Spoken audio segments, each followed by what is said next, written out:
Hi 5th grade, welcome back. So recently we've been working on our masks. Last time we added a color to the entire thing. A lot of y'all were interested in adding more colors, and that's what we're doing today. We're taking it one step at a time, and so now we're going to be adding the details. We've talked a lot about masks, how they're used for movies, rituals, religions, all sorts of things. We've also talked about makeup artists and all the crazy things that they do as well. I wanted to share some of my favorite special effects and makeup and painting artists. So this one is Ryan Burke. He does makeup artistry and he's also a photographer, and he does crazy things like this. He has a very unique style and he works a lot for the fashion industry. So he takes pictures for magazines or commercials. Another artist that you should know is Lalu Simbajo, which is the makeup artist sometimes for Beyonce. So Beyonce sometimes does African tribal paint on her face, and so she'll call up this artist whenever she needs that for a music video. This artist is from Nigeria, and you can see a lot of those African styles in his painting work on other faces. I think that these two examples are really great examples for 5th grade because these examples show that not only girls do makeup, but it's actually a guy thing too, that you can make a lot of money by doing people's makeup or creating special effects masks, and that there is definitely jobs out there for you if you are interested in this one day. Okay, so art for today. You should be receiving your mask back. If you were here last time, you should have a mask covered in one color. Remember, I chose black. If you weren't here, that's okay. You'll be doing this today. You'll be going back and making sure that it is one color. The reason that we did that is just because I noticed that masks turn out a lot better if you go over it with one color first and then put your details on top. It looks a lot more clean and neat. What I'm noticing is when I get it back, I'm seeing a lot of this kind of scratchy.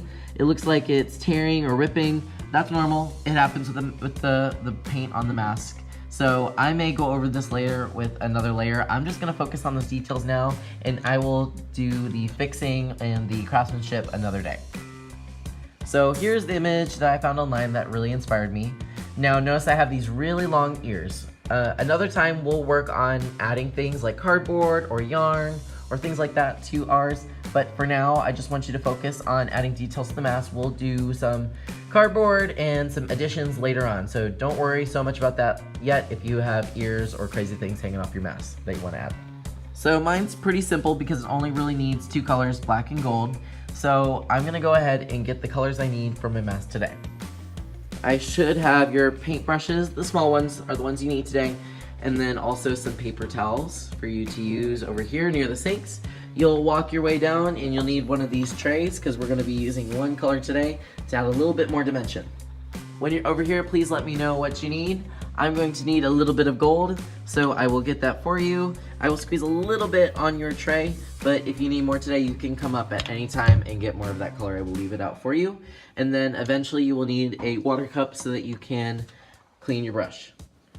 So now that I have my paint at the table, you're gonna dip into the paint. You do not need to add water to this paint for it to work. You only need the water if you're cleaning your brush, switching colors. And I want you to go slow on your details.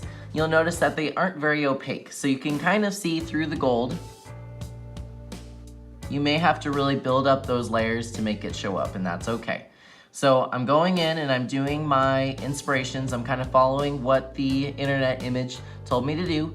But at the very end, I'm gonna add some details that will make it unique to me and that will keep it original. That way you're not just copying someone else's work. So to make mine a little bit more original, I'm gonna go back in and do a design on the very top, which will make it unique because the image that I found on the internet did not have one. So I'll go ahead and put that in there.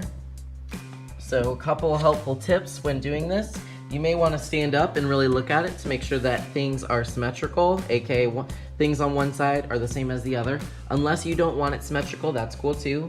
I'm also going to go back and make sure that these lines are a little bit opaque. I noticed that they're a little bit see-through in some areas, so I'm going to go back and add a little bit more paint once it's dry.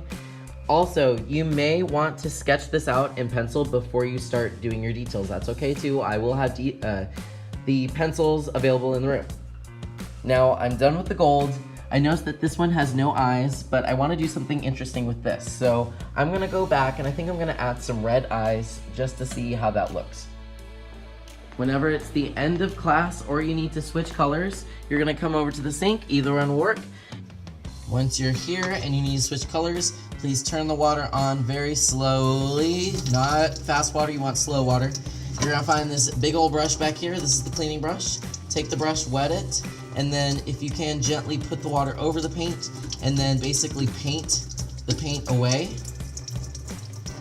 Shake it a little bit to dry it off. If you are done painting for that day, you can put the tray on the counter and someone else might use it.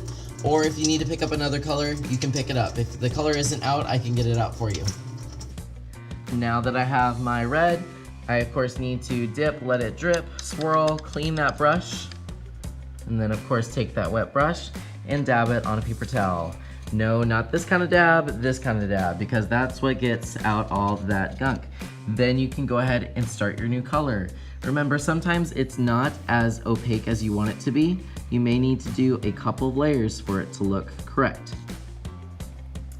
Okay, so I think that's all I'm gonna do for today. I'm gonna go back and fix some details tomorrow, or the next time I see you.